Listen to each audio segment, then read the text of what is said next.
que eu te trouxe aqui para a corrigir minha... cirurgia plástica para nós homens não é algo tão comum. Isso é um paradigma que tem mudado cada vez mais. É mesmo? Os homens têm quebrado esse tabu e se tornado cada vez mais pacientes da cirurgia plástica, né? Têm buscado alcançar aquela melhora da sua autoestima, deixando por terra aqueles preconceitos de que era uma coisa só de mulher e procurando também cirurgia plástica. Então hoje a cirurgia plástica é algo voltado para o bem-estar, seja ele do homem, da mulher, seja de quem for. Então vamos aproveitar que já começou, já que tu puxou a bola, vamos dar logo os 2 pés no peito. Quais as cirurgias mais comuns hoje em homens? Bom, hoje, homens, o que é mais comum, pelo menos lá na clínica, e que corrobora também com as estatísticas hoje que a gente tem nacional e mundialmente. Lipoaspirações, os homens, eu mesmo, Leandrão, eu sou aquele cara assim que frequento academia constantemente, procuro levar uma dieta na medida do possível dentro do ideal, né? Mas a gente tem ainda aquela gordurinha que às vezes não sai, aquela gordurinha ali na cintura, aquela gordurinha do umbigo para baixo. Então, para esses casos, a lipoaspiração ela é uma excelente opção. Além disso, os homens sofrem muito com uma questão que você sabe o que é, a ginecomastia. Boa, né? cara. Que é o desenvolvimento, digamos, anormal da glândula mamária no homem. Então isso é uma procura grande na clínica também. Além disso, os homens a partir de uma certa idade já têm procurado para dar aquela melhorada ali nas pálpebras que vão ficando caidinhas, no nariz, nas orelhas. Então são coisas que sempre incomodou o homem, né? Mas que ele via que lá e isso não é legal eu fazer, era meio que um estigma, um tabu, o homem buscar a cirurgia plástica. E hoje isso está caindo cada vez mais por terra, graças a Deus, e mais pessoas ficando muito satisfeitas. Cara, isso é legal, porque assim, nós percebemos hoje que tem alguns padrões de pessoas que eles começam aí poxa, é insatisfeito, por exemplo, no meu caso, orelha. Eu tinha orelha de abano. Até então eu falei, cara, isso é normal, poxa, minha família sempre teve isso e tal, só que isso é um paradigma, o cara olha no espelho, aquilo trava, que é uma coisa que incomoda bastante. Exato. E aquilo muitas vezes vai limitando ele vários fatores da vida, porque a autoestima do cara fica sempre rebaixada, né? Então, essas possibilidades de correção, é até interessante esse podcast para aquele cara que ele não, muitas vezes por falta de conhecimento, acha que, não tem como corrigir isso. Explica o pessoal um pouco sobre esse tipo de correção, em que momento o cara já pode procurar isso, o que é fácil, por exemplo, em que momento o cara pode fazer uma cirurgia de correção de orelha de abano? Então vamos lá, só puxando um pouquinho antes do que você falou, essa questão de autoestima é muito interessante, porque o que é mais comum a gente escutar, seja entre homens, seja entre mulheres, é ele ou ela, né, o homem ou a mulher, chegarem no consultório e falar, pô, doutor, mas eu comentei com a minha parceira e ela falou, imagina, para que você precisa disso? Ou a mulher, né, nossa, doutor, meu marido, eu falei que eu vim aqui, ele falou, para que você vai fazer a cirurgia plástica? Então, a primeira coisa, pessoal, cirurgia plástica ou qualquer outra coisa que você for fazer para melhora da sua autoestima, você está fazendo por você, né? Mas nesse momento vai ter muita gente, por motivos os mais diversos possíveis, querendo te puxar para trás e falar, opa, você não precisa. E quem é que dita o que você precisa ou não, se não a sua própria consciência, se não o que a sua autoestima está pedindo. E no emagrecimento isso é muito comum também. Também. Sempre tem alguém que Você deve escutar isso. Você está querendo emagrecer mais, você está ótima. E a pessoa, se olha no espelho, ela não se sente segura. Talvez esse seja o termo ideal, seguro. A pessoa se sentir atraente, se sentir bonito, não é para os outros, é para ele. Exato. Aquilo destrava muita coisa na vida dele. Às vezes profissionalmente falando, às vezes uma questão de, poxa, fazer as coisas melhor de uma maneira mais satisfeita com a vida. Desde o corpo, o rosto, o cabelo, pele. Exatamente. Então a vaidade geralmente é um carro que ela anda em vários aspectos. Funcionalmente falando e também esteticamente falando. Mas respondendo depois a segunda questão que você me fez de idade, né? Então, para cada tipo de cirurgia, existem idades que são mais apropriadas a gente indicar a realização ou não. Você citou agora há pouco orelha. Orelha, normalmente a gente já vê o completo desenvolvimento do pavilhão auricular, é o nome bonitinho para orelha. Bonitinho, bacana. Após os 7 anos, até os 7 anos, isso já se completou. Então, normalmente, as crianças que já chegam lá se incomodando com isso, né, com aquela questão do bullying na escola e tal, a partir dos 7 anos, por aí, já daria para fazer essa correção. Então, os pais, muitas das vezes, têm que ficar atentos com essa questão, porque não esperar. Hoje eu recebo pacientes, às vezes, aí com 30 anos, né, que agora que adquiriram uma autonomia financeira e tudo, vão lá me procurar com 30 anos nas costas e falam assim, doutor, eu vim agora, mas eu sofri a vida inteira com essa orelha, me encheram o saco. Então, se isso tivesse sido visto lá atrás, né, talvez teria evitado tantos sabores, tanta... né? Mas isso é verdade, Fabiano, aquilo que a gente conversou. O fato de levar informação com qualidade, esse é o nosso papel aqui, Sim. é abrir os olhos, porque às vezes é uma coisa que parece tão longe, tão inacessível, tão inalcançável. E às vezes é uma coisa assim, não, já existe um negócio que trata isso, melhora a qualidade de vida no curto prazo. Antigamente era uma coisa assim, cirurgia plástica era uma coisa da elite, inalcançável. E hoje se percebe que todo mundo tem condição de fazer uma cirurgia plástica, de melhorar a autoestima, melhorar aquilo que incomoda. Sim, e aí falando sobre isso a gente entra numa outra questão muito importante, né? A cirurgia plástica hoje é algo bem acessível à grande maioria da população. Porém, quando você está falando de um serviço que requer um nível de especialização maior do profissional que está realizando, quando você está falando de um serviço que envolve, inclusive, equipamentos, aparelhos em busca de um melhor resultado e de uma maior segurança, muitas das vezes esse serviço ele não vai ser algo, digamos assim, baratinho. E o que hoje nós temos visto cada vez mais surgir são oportunidades para essas pessoas fazerem essas cirurgias com profissionais que oferecem algo muito baratinho, mas que muitas das vezes está abdicando de uma qualidade e de segurança. Então é muito importante dosar isso daí, né, para que vocês eventualmente não caiam em ciladas, que eu vejo que é muito comum acontecer. Mas hoje já é assim, algo bem mais acessível, algo que a pessoa ela pode se programar, né? Não é nenhuma coisa exclusiva e falar assim, quem me dera um dia, porque isso é coisa da elite. Não, não é mais assim, não.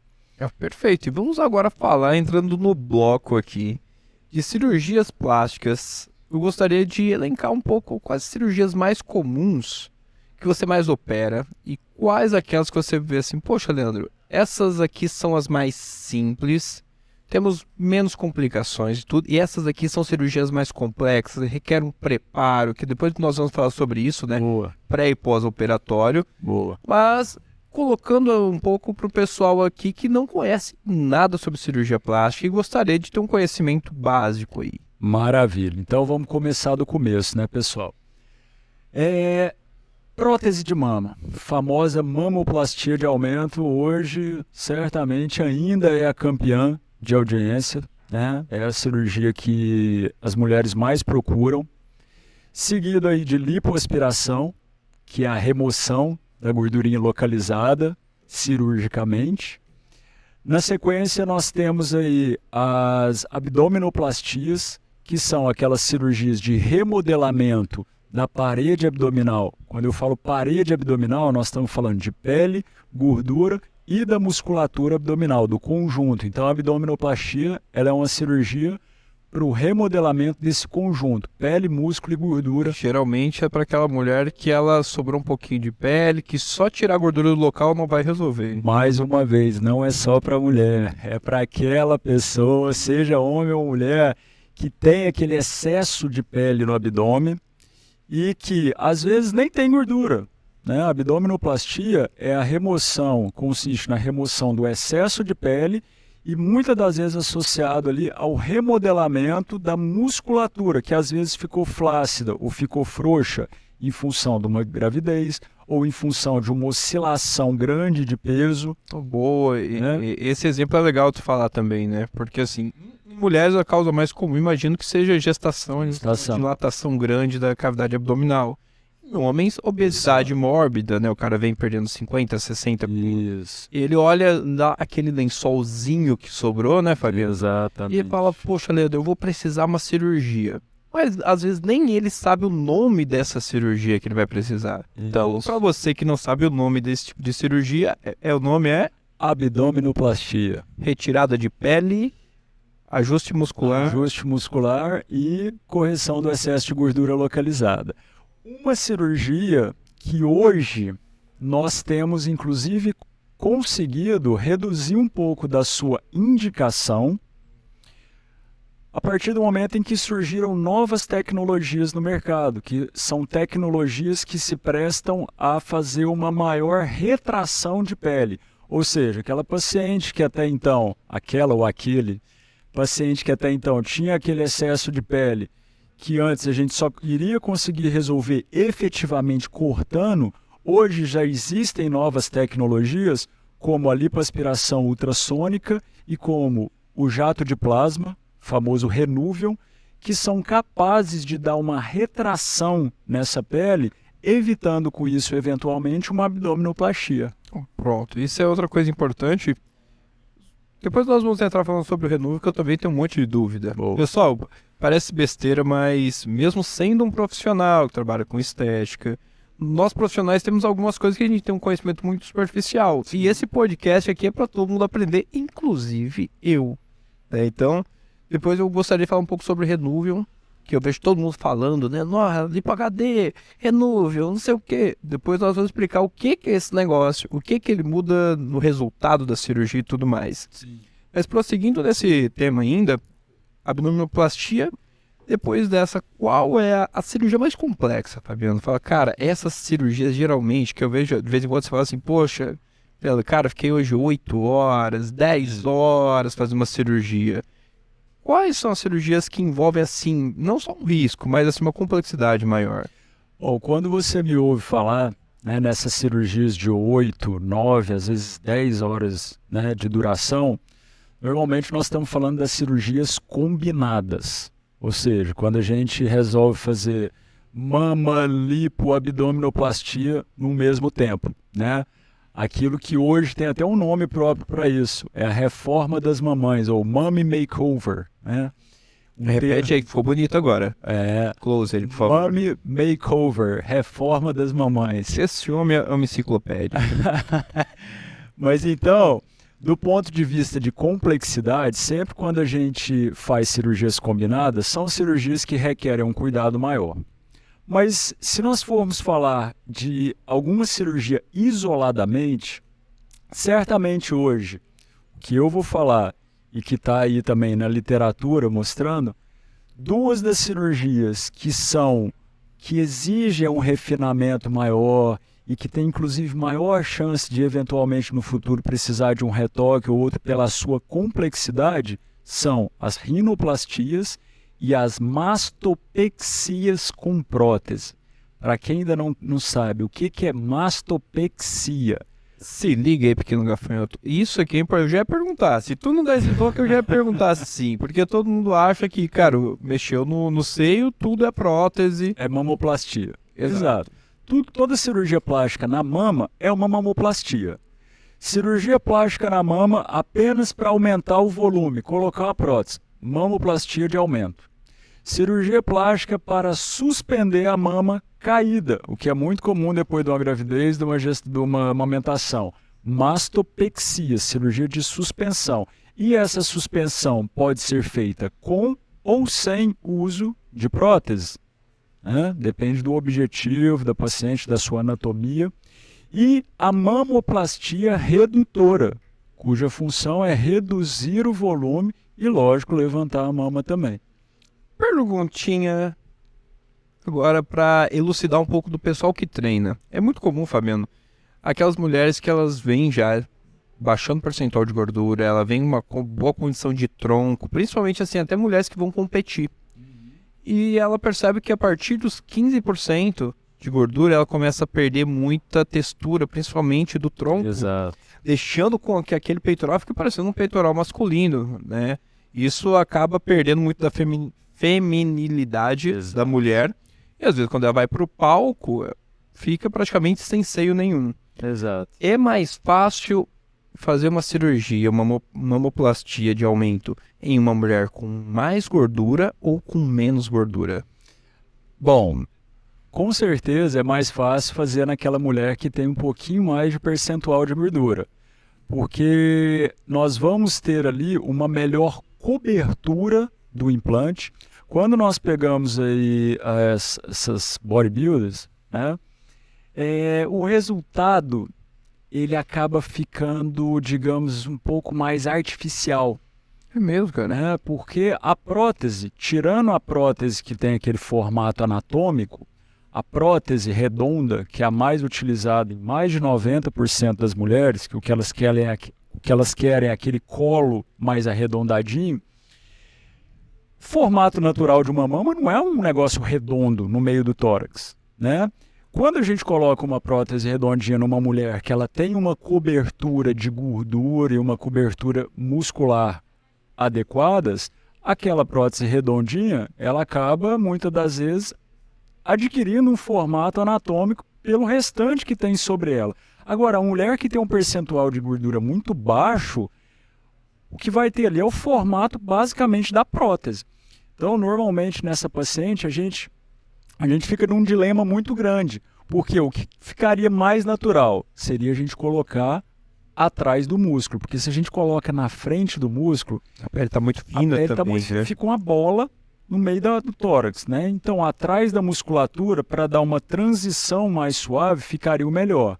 Só que aí você está violando a musculatura dela. Para que eu consiga fazer aquilo, tem que haver uma certa desinserção. Eu tenho que cortar algumas fibras da musculatura do peitoral que se insere na costela, e isso para uma pessoa que compete, eu posso estar prejudicando ela. Então, Contraprodutivo. é um limite tênue, é sempre muito estressante quando a gente vai operar essas mulheres bodybuilders. Caramba, cara, que diferente. Pra você ver, cara, como são algumas nuances que, por exemplo, a maioria do padrão é esse, mas vira e mexe, aparece alguém fora do padrão. Sim.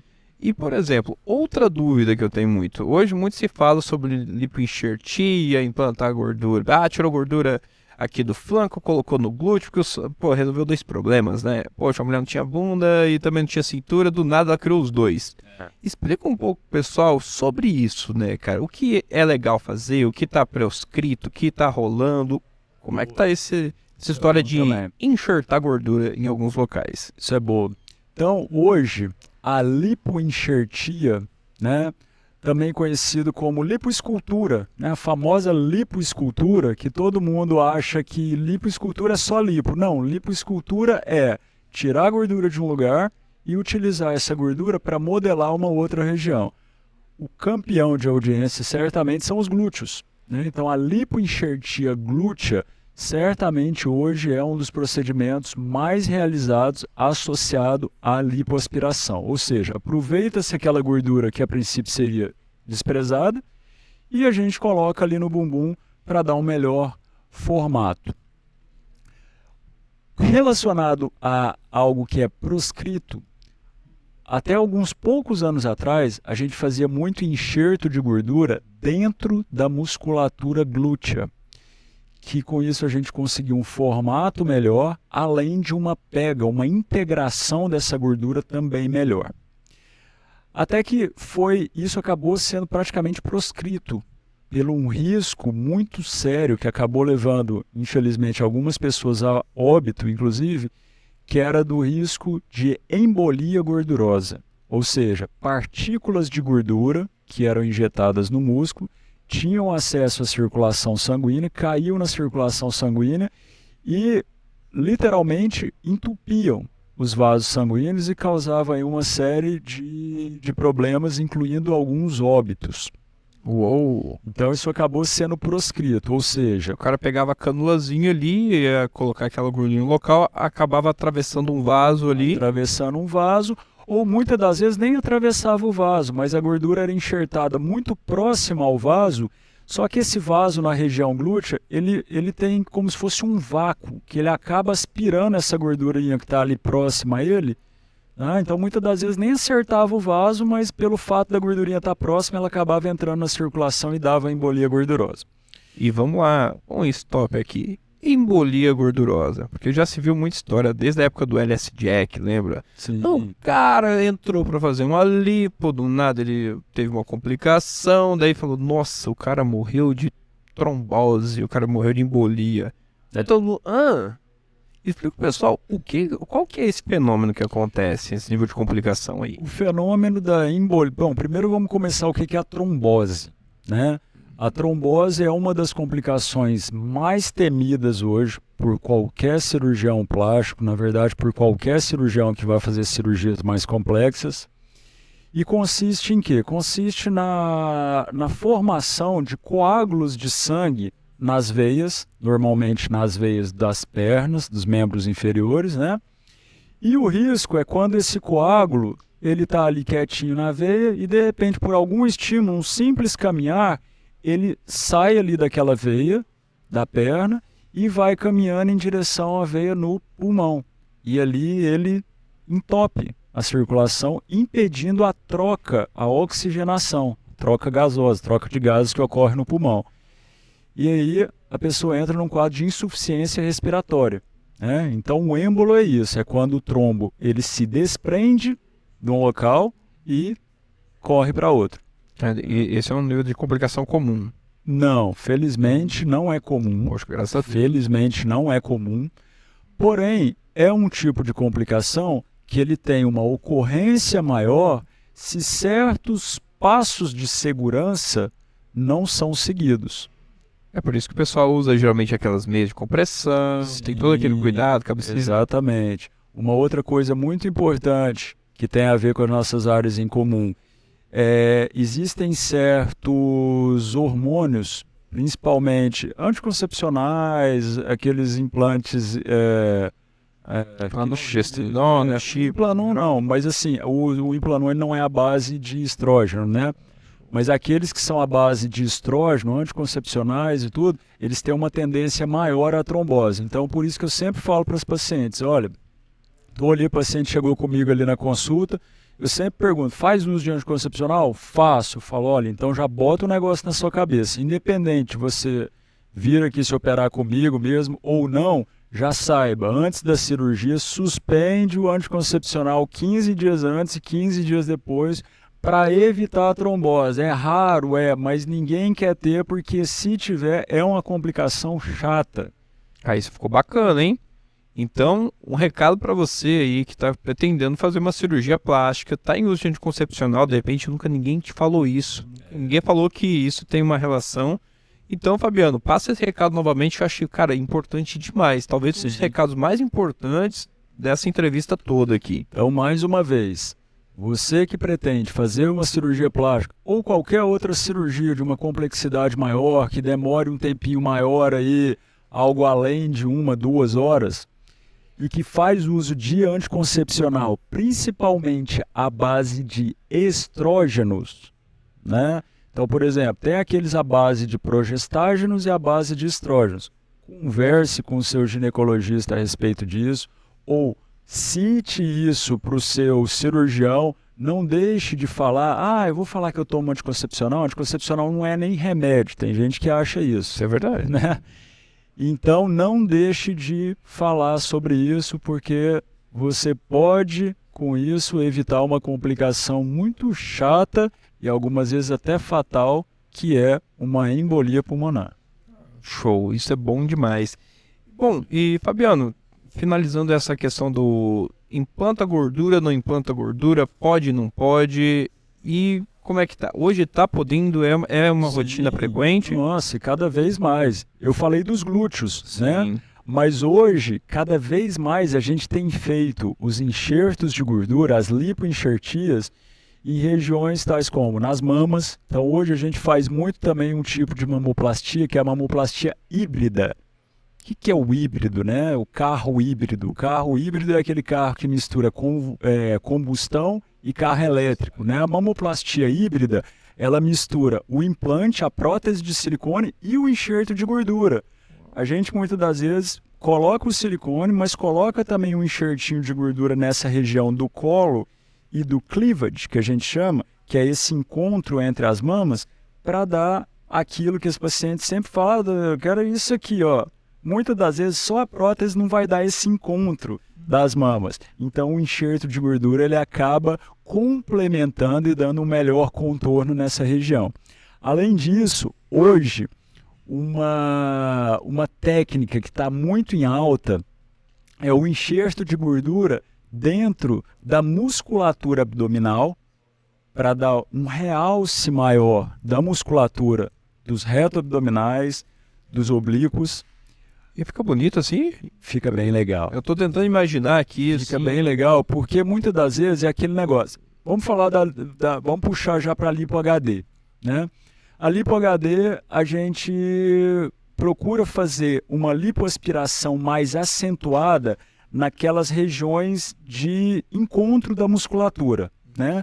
Ali na linha média, para delimitar melhor ali o encontro entre os dois músculos reto-abdominais, aqui nas laterais. Porém, se a pessoa não tem aquela musculatura desenvolvida, né, você cria um falso músculo, né? Na verdade, o que você está deixando é gordura para trás. Então, isso com o tempo se mostrou uma técnica que, daqui a algum tempo, se a pessoa oscilava um pouquinho o peso, você via que aquilo ali era fake, né? E ficava um resultado bem estranho. Por quê? Porque a pessoa não tinha musculatura desenvolvida. Então, hoje, há pouco tempo, inclusive, tem um cirurgião brasileiro por trás disso, que é o Dr. Maurício Viarro, que brilhantemente tem desenvolvido essa técnica e divulgado no mundo todo. Tem se feito o enxerto de gordura nos ventres musculares, né? Dentro da musculatura. Então, há um realce verdadeiro daqueles gominhos e melhora muito. Já tem estudos mostrando cada vez mais isso, o tônus muscular. Mesmo, cara. Exato. Por exemplo, num padrão de lipólise, um cara, por exemplo, ele depois vai fazer uma dieta, vai apertar essa gordura que foi implantada dentro, a tendência também é reduzir. Sim, ela vai se comportar como uma gordura em qualquer outra região do corpo, ela vai oscilar de volume.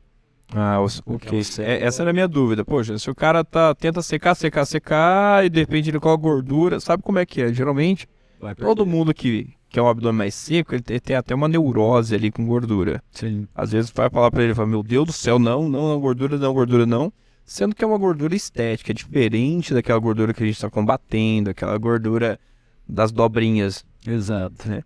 E agora, bebê, pra gente fechar com chave de ouro esse primeiro bloco. Renúvel. O que é esse trem? O que muda na vida do cara que faz uma cirurgia com ou sem? Pra quem que é? Explica aí pro pessoal. Bom, show. O Renuvium é uma tecnologia que nós trouxemos há pouco tempo para Boa Vista e que a gente tem a cada dia ficado mais maravilhado com os resultados, né? Eu frequento muito grupos de outros, né, com outros colegas de fora que também utilizam e visto resultados fantásticos. No que consiste essa tecnologia? O Renuvium é uma marca, um aparelho, né, que na verdade utiliza uma tecnologia chamada de jato de plasma. O que é o plasma?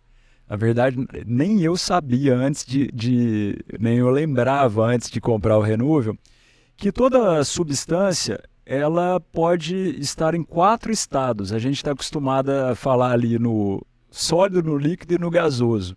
Mas a substância, quando ela é excitada a um ponto tal, ela pode chegar no estado do plasma, que é um estado onde há um grau de liberação de energia muito grande.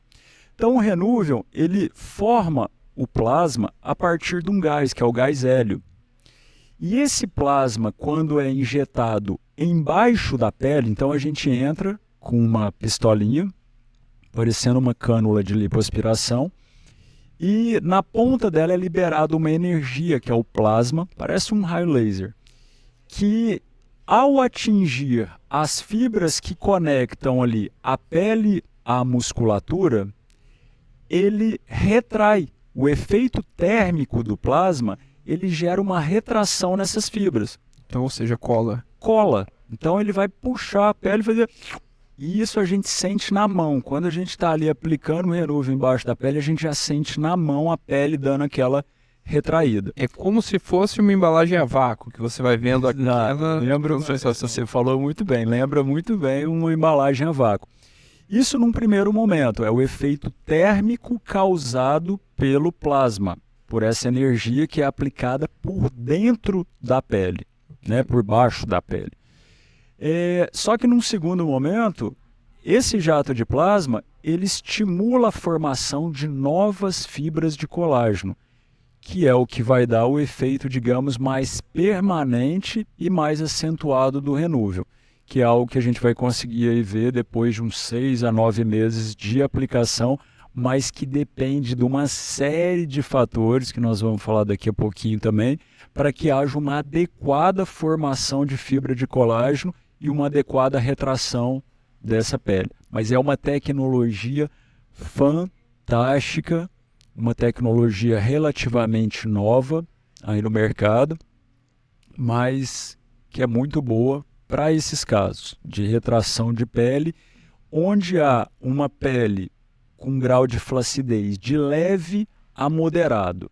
Para aquele paciente que tem já aquele excesso de pele, aí não. Aí, muitas das vezes, a gente tem que tirar essa pele. E, por exemplo, o Renúvel, ele precisa necessariamente ser acoplado a uma cirurgia de lipoaspiração? Lipoaspiração, não. Isso é uma dúvida muito frequente, não necessariamente. Muitas das vezes o paciente ele não tem mais aquela queixa de gordura localizada, nem tem gordura localizada para tirar, mas tem a flacidez. A gente consegue fazer a aplicação do Renúvel ali abaixo da pele, sem necessariamente ter que fazer a lipoaspiração. Cara, isso eu não sabia. Isso, cara, me surpreendeu. Que se alguém me perguntasse antes desse podcast aqui, poxa, cara, eu falei, Renúvel é um negócio que o pessoal usa junto com lipo ali, que dá uma melhorada na pele, na qualidade, que eu vejo muitos pacientes fazendo isso. Mas eu não sabia que dava para fazer ele de maneira isolada. Dá para fazer de maneira isolada. Isso a grande maioria não sabe, né? E o que a gente faz é, nós criamos canais embaixo da pele, na gordura, e entramos com o Renúvel nesses canais e ele faz essa retração de pele. Bom demais. Rapaz, é muito conteúdo para uma terça-feira só. E agora, Fabiano, a gente vai falar sobre um tema que acho que talvez seja o grande tchan de estarmos aqui hoje, falando sobre cirurgia plástica funcional. Conversávamos nos últimos sábados sobre isso. Sim. Hoje, o que faz uma cirurgia dar mais certo que a outra? Quais são os fatores inerentes? O que a gente pode melhorar para que esse paciente tenha um pós-cirúrgico mais tranquilo, fique mais satisfeito com aquela lipoaspiração? Explica um pouco sobre esse conceito que está se lançando aí. Bom, Leandro, então, seguinte, uma dor que todo cirurgião plástico tem, né? Eu tenho, já tive muito, mas até começar a entender alguns princípios. Era o seguinte, poxa, eu fiz tudo certo nessa cirurgia, eu utilizei a técnica adequada, meu paciente também ele contribuiu para aquilo sair tudo dentro do esperado. Só que, cara, eu tive uma complicação, não sei porquê. Tava tudo certo na cirurgia. Ou aquele paciente que você também deu o melhor e o resultado, o paciente chega lá, doutor, ficou um negócio meia boca, né? Você fala, realmente não ficou aquilo que a gente esperava. Ou aquele paciente que vinha fazer uma cirurgia que ficava sensacional, ou ficava pelo menos muito boa, e depois de um tempo ele perdia o resultado. Ou seja, a gente ficava sempre se questionando, pô, por que eu estou tendo complicação, por que eu estou tendo resultados ruins ou resultados que deixam a desejar, ou por que eu estou tendo pacientes que voltam depois de um tempo com perda de resultados se eu fiz tudo certo, né? E dessa dor surgiu esse conceito de cirurgia plástica funcional, que é o quê? É a gente olhar o paciente com uma visão, numa abordagem mais sistêmica. Como assim? Uma abordagem mais ampla. A gente vê o paciente não apenas, como até um tempo atrás, o paciente chegava no meu consultório, eu olhava ali quantidade de pele, quantidade de gordura sobrando, quantidade de tecido mamário, e ok. Né? Pedia ali alguns poucos exames, e se esses poucos exames estivessem ok, está preparado para a cirurgia. E às vezes esses pacientes complicavam. Então, numa abordagem mais completa do paciente, surgiu a cirurgia plástica funcional, que hoje um dos maiores expoentes no Brasil é a doutora Cíntia Rios, que aborda muito bem, magistralmente, esse assunto, dá curso hoje para nós, vários colegas cirurgiões plásticos, que é uma abordagem assim, do que está ali, da parte mais molecular, né? E que pode estar metabólica. Então, é um olhar mais para a questão do metabolismo e da nutrição do paciente e que podem interferir nos resultados. Isso é importante, Fabiano, porque a gente sabe assim, uma avaliação do terreno, onde vai acontecer uma cirurgia, ou seja, ela qual for, seja uma apendicite, isso acontece muito aqui quando a gente vai falando de comida. Olha, adianta a gente utilizar o alimento certo num corpo altamente inflamado, que o sono não está legal, que uma série de fatores não estão legais que vai levar a fazer com que essa dieta não tenha um resultado legal, mesmo que ela seja seguida milimetricamente. Aí o cara fala assim, não, doutor, mas eu não sei o que está acontecendo. Eu tô com medo igualzinho o senhor prescreveu. Só que daí você pergunta, cara, mas como é que tá teu sono? Ah, cara, eu durmo 2 horas por noite. Exato. Você pergunta, poxa, como é que tá o teu intestino? Não, meu intestino, poxa, eu vou no banheiro a cada 5 dias, tenho muita dificuldade. Legumes, come. Não, eu não gosto. Você percebe que, assim, são várias peças desencaixadas que acabam que bloqueiam muitas das reações que seriam reações importantes para um resultado legal. Exatamente. E aí, quando a gente falou de inflamação, antioxidantes, aquela coisa toda, que às vezes a gente, é besteira. Porque, igual tu falou, é um nível molecular que não é palpável. Você usou um termo que a gente está aqui falando, para a gente é rotineiro, né? Mas essa questão de inflamação, né? O paciente ele não entende, quando eu vira para ele e fala assim, você está inflamado. Eu estou o quê? Eu não estou sentindo nada, minha articulação não está doendo, eu não estou vermelho, eu não estou inflamado, né? O conceito de inflamação que a gente procura muito atuar quando vai ver essa questão de cirurgia plástica funcional, é quando o seu organismo ele está funcionando contra ele mesmo. O organismo ele está produzindo substâncias, ou certas substâncias estão sendo jogadas no seu organismo e que estão lutando, né? É como se fosse assim, você tem ali o seu sistema de defesa jogando contra o seu próprio território, né? Então, atuando ali num nível molecular que você não toma nem consciência e aquilo ali está te prejudicando. Então, isso é o paciente inflamado. E o paciente inflamado, normalmente, está associado a uma série de coisas que aí a gente entra naquela questão do peso, né? Tem muito paciente que chega lá e acha que o peso é uma questão chave dentro da realização ou não de uma cirurgia plástica, quando na verdade não é o peso. Muitas das vezes você pode ter um peso um pouco elevado, um índice de massa corpórea um pouco mais elevado, mas porque você tem uma musculatura mais desenvolvida. Mas o que nos preocupa não é peso, é percentual de gordura. Porque muitas das vezes esse percentual de gordura elevado, ele está associado a uma gordura visceral, que é aquela gordurinha que está lá dentro da barriga, mais aumentada, e essa gordurinha, ela tem um potencial de inflamar o organismo do paciente muito grande. E aí é aquele paciente que a gente não entende por quê. Fica produzindo seroma, que é aquele líquido que fica babando depois ali pela ferida operatória um tempão. A gente não entende por que esse paciente teve trombose.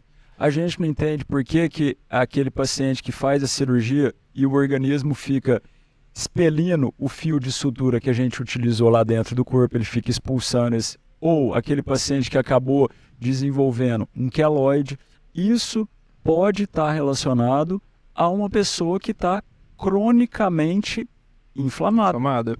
E a inflamação é justamente isso, né? Quando a pessoa começa assim, um território totalmente desorganizado, é por isso que é chato a gente falar, nossa, olha, você tem que comer certo, nossa, você tem que se alimentar, fazer um exercício. Não, doutor, mas eu não gosto de atividade física.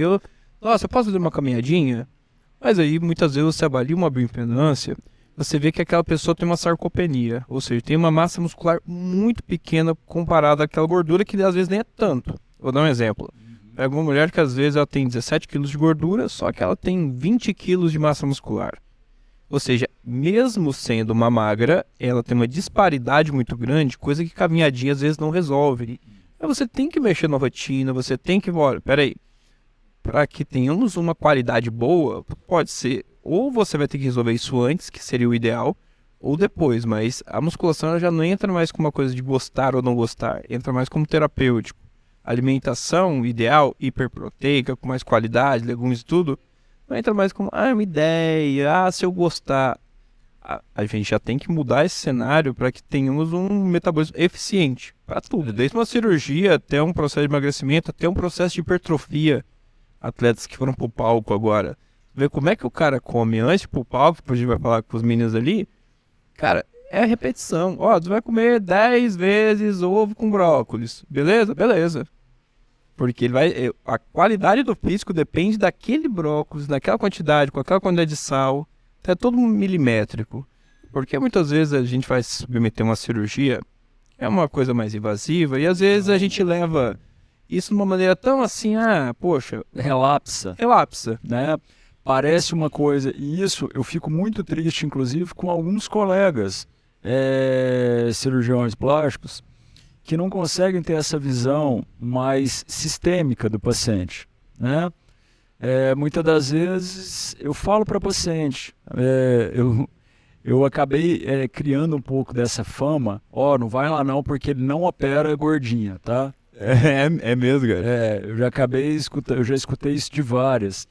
E, na verdade, não é isso, né? Eu fico muito triste com colegas que às vezes, em função, eu falo para o paciente, olha, você acha que eu não gosto de ganhar dinheiro? Eu ganho dinheiro operando. Você acha que eu não gosto de operar? Eu adoro, né? Por mim eu operava de segunda a segunda-feira. Então por que você acha que eu não quero te operar? É porque você acha que eu não quero ganhar dinheiro? Porque você acha que eu não gosto de operar? Eu não vou te operar porque acho que isso agora não é o melhor para você. E eu acho que a gente está faltando isso de alguns colegas, de falarem, opa, peraí, será que agora é o melhor momento de eu operar essa paciente? Não é melhor eu conscientizá-la e prepará-la para que a gente tenha melhores resultados e para que a gente diminua, inclusive, a chance dessa cirurgia que ela vai fazer complicar? Dá ruim, né? Dá ruim. E aí, uma coisa simples, né? Um recurso simples que, inclusive, eu adquiri há pouco tempo com você, né? Comecei a ver a importância disso com você, chama-se bioimpedância. Ter uma balança de bioimpedância hoje num consultório de cirurgia plástica, hoje eu acho que é fundamental para quem está começando na área de cirurgia plástica, preciso fazer um investimento inicial. Invista numa balança de bioimpedância. Não é nenhuma coisa astronômica de outro mundo, mas aquilo ali nos dá tanta informação e previne muita coisa, né, cara? Previne tanta coisa. Olha, me deu, desde que eu comecei a utilizar, eu passei a deixar de olhar simplesmente peso e IMC, que era o que eu olhava até então, né? Hoje, com a bioimpedância, eu consigo ter tantas informações ali a respeito de metabolismo basal do paciente. Se eu pego um paciente que tem um metabolismo basal baixo, esse paciente certamente vai ser aquela que vai operar e depois vai ter um reganho de peso, ou que não vai ter um processo de recuperação tão bom quanto o outro que tem um metabolismo que está ali funcionando bacana. Na bioimpedância, quando eu vejo hoje uma gordura visceral alta, acima ali de 9%, eu já sei que esse paciente não vai ter uma definição legal do abdômen, ou que pior ainda, é um paciente que está mais inflamado, que vai complicar mais. Com a bioimpedância, a gente consegue ver também o que? Retenção hídrica. O paciente que está mais inflamado, ele também tem uma maior retenção hídrica. Então, aquilo ali nos dá tanta informação... Uma coisa simples, né? Que o exame, eu acho que hoje o exame clínico do cirurgião plástico, ele... Começa por aí. Começa por aí também. Isso é interessante porque, Fabiano, às vezes todo mundo foi acostumado a olhar peso. Normal, qual que é o teu peso ideal? Cara, meu peso ideal é de 62, 65, 70, 70 e poucos. Mas desse peso, o que que é músculo e o que que é gordura? Exato. E qual que é a relação disso, que o percentual de gordura nada mais é do que a relação do quanto você tem em quilos de músculo pelo que você tem de gordura. Agora o problema todo é aí. Leandro, eu quero perder peso. Eu quero pesar 72. Tem várias maneiras de você chegar em 72. E não necessariamente você vai estar com a vida, por exemplo, se pegar 3 pessoas com o mesmo peso, tu vê 3 corpos totalmente diferentes. Exato. E aí entrou uma outra dor minha. Né? As pacientes que chegavam lá no consultório, que queriam fazer uma cirurgia de contorno corporal, e eu fazia ali a bioimpedância, via que estava com uma série de parâmetros alterados, não apenas peso, pedia ali alguns exames laboratoriais e via, aí que eu me surpreendi ainda mais, tinha um monte de coisas alteradas ali nos exames laboratoriais, né? E eu não tinha muito o que fazer, porque a minha formação é como cirurgião plástico. Eu não sabia orientar essas pacientes, olha, uma dieta adequada, ou de repente alguma medicação que possa te ajudar nisso daí, um tipo de exercício adequado. Foi quando, né, surgiu essa minha necessidade de procurar, de ter alguém que eu confiasse, especializado, né, com bom senso e que pudesse ajudar essas minhas pacientes. E foi aí então que eu te chamei para uma conversa e falei, Leandrão, eu acho que a gente trabalha com uma área que tem tudo a ver e eu preciso muito da sua ajuda. Isso é interessante, porque é um tratamento mais integrado, né? Exato, você falou tudo, é um tratamento integrativo, né? Então hoje, o que eu procuro fazer com os meus pacientes é um tratamento mais global, mais sistêmico da coisa, e é daí que eu falo, olha, se alguns desses parâmetros estiverem alterados, nós vamos precisar do auxílio de alguém que trabalhe com essa área de metabologia. E é legal porque, por exemplo, hoje eu estava atendendo com o Júlio, né, que é o nosso nutricionista, e a gente falou justamente sobre isso. Cara, quando você pega um paciente que ele está precisando de ajuda, porque não adianta você chegar para esse cara e falar assim, olha, é o seguinte, corta refrigerante, tira a fritura, corta o salgadinho. Aí o cara, ele pega assim e fala assim, tá bom. Daí ele chega em casa, ele cortou o refrigerante, tirou a fritura. Daí ele tá comendo arroz, farinha, um açaizinho. Ele volta daqui um mês e fala, não, doutor, agora eu tô bacana. Eu cortei refrigerante, não bebo mais refrigerante, não como mais fritura, tirei a gordura da picanha e você bota na bioimpedância, tá a mesma coisa. Broxante. Tu imagina pra gente isso, tu imagina pro cara que passou a vontade de comer as coisinhas que ele gostava. E aí por quê? Por informações incompletas. Então legal desse tipo de abordagem, porque o paciente vai ser mais bem acompanhado e esclarecido, que é um aprendizado pra vida.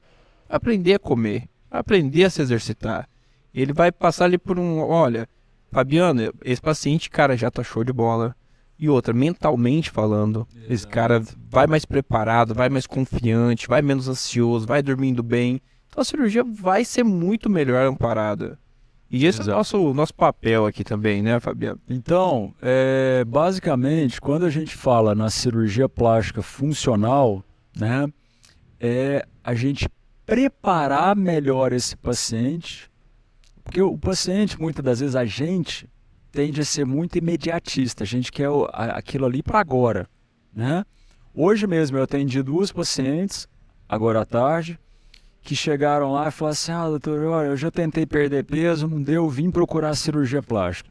Cirurgia plástica, a gente já falou tanto nesse conceito, cirurgia plástica não é solução para perda de peso, não é solução para emagrecimento.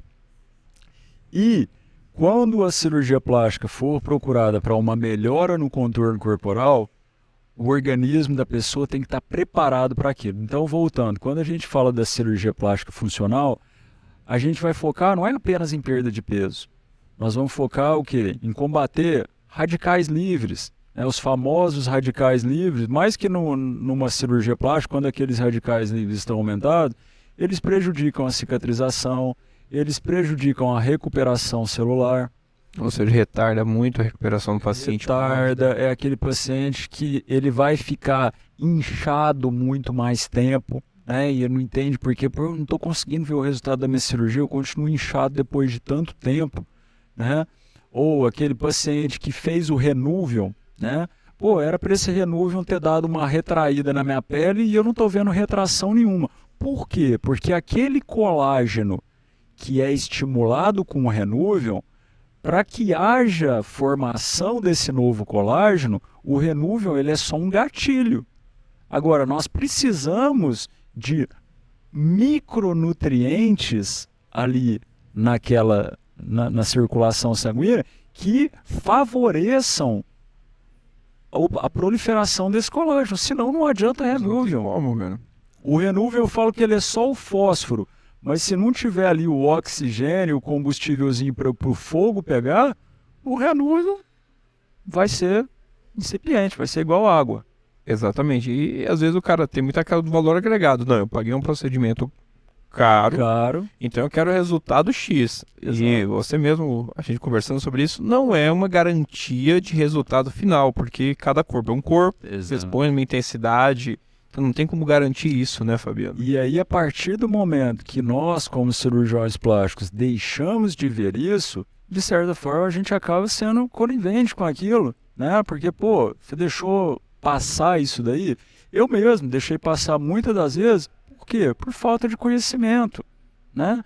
São coisas, esses conceitos da cirurgia plástica funcional são conceitos recentes e que só alguém que está ali preocupado em estar sempre se atualizando e estudando e tudo, consegue ter. Saindo da zona de conforto. Saindo da zona de conforto, as coisas mudam, né? Então, na cirurgia plástica, até um tempo atrás, bastava você operar bem. Você operava bem, você era um cirurgião plástico de sucesso.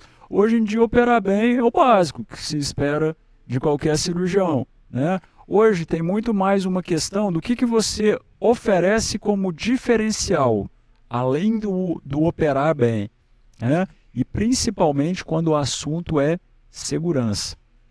Poxa, isso é importantíssimo, né, cara? Exato. Cara, que pegada bacana isso, porque aposto que depois desse podcast, cara, muita gente vai mudar um pouco os conceitos daquele não. É, porque às vezes, poxa, chegou, nossa, eu quero fazer uma cirurgia, eu quero tanto, juntei todo o dinheiro que eu precisava, tá aqui, ó, tá.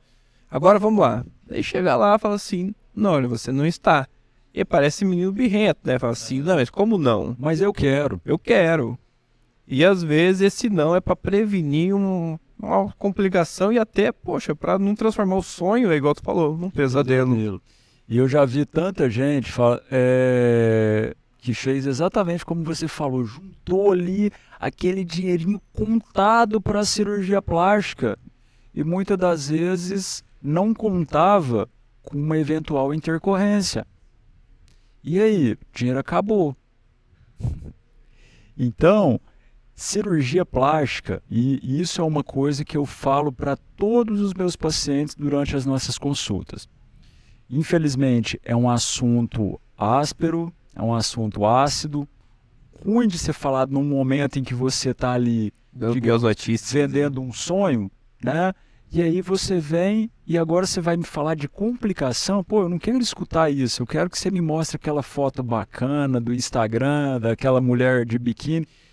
Mas não, a gente tem que puxar a pessoa para a realidade e mostrar, olha, o que nós estamos prestes a fazer é uma cirurgia, é algo que pode dar certo e nós vamos fazer o máximo para isso, mas é algo que, infelizmente, por uma série de fatores, pode dar errado, pode ter intercorrência.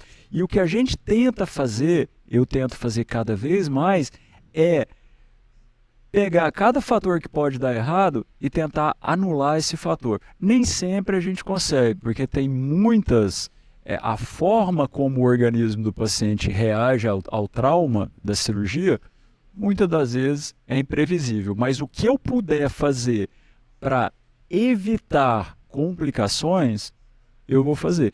E muitas das vezes,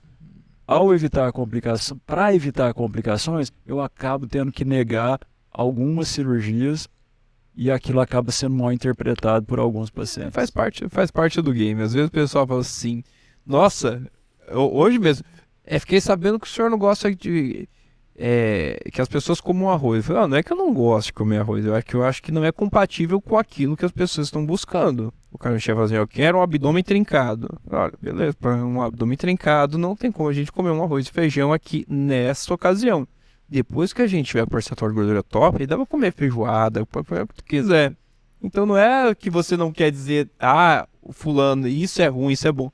É que não é compatível com aquele momento, né, cara? Exato. E Fabiano, cara, muito obrigado. Acho que isso merece uma parte 2, 3, 4. E eu até vou te fazer um convite para fazermos isso mensal. Maravilha. Mensal, assim, dúvidas frequentes, complicações frequentes, o que as pessoas precisam saber. Por exemplo, imagina um podcast só de mamoplastia. Tudo sobre mamoplastia, tudo sobre lipoaspiração. Eu fico muito feliz, Leandro, com essa oportunidade, porque eu também falo, né, ali nas nossas redes sociais, eu falo muito sobre isso, tento alertar as pessoas sobre isso, mas eu vejo que ainda é pouco, né? Os meus esforços ainda são poucos. Então eu agradeço muito essa oportunidade de estar aqui hoje, podendo conscientizar melhor as pessoas a respeito de como fazer algo que é maravilhoso. Eu acho a cirurgia plástica algo lindo, capaz de mudar a autoestima de uma pessoa, capaz de mudar vidas realmente, mas que se não for bem planejada, pode ser algo desesperador. Não, e é legal, cara, porque assim, a gente vai cultivando uma cultura de buscar conhecimento, fornecer esse conhecimento para você que está aí assistindo. Fala, poxa, cara, poderia às vezes estar aí orelhando na rede social, olhando um monte de baboseira.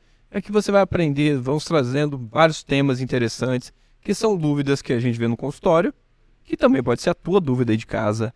Pode ser, às vezes, poxa, eu tenho o paciente do Fabiano que tem um monte de dúvida de comida, a gente fala de comida, a gente fala de cirurgia.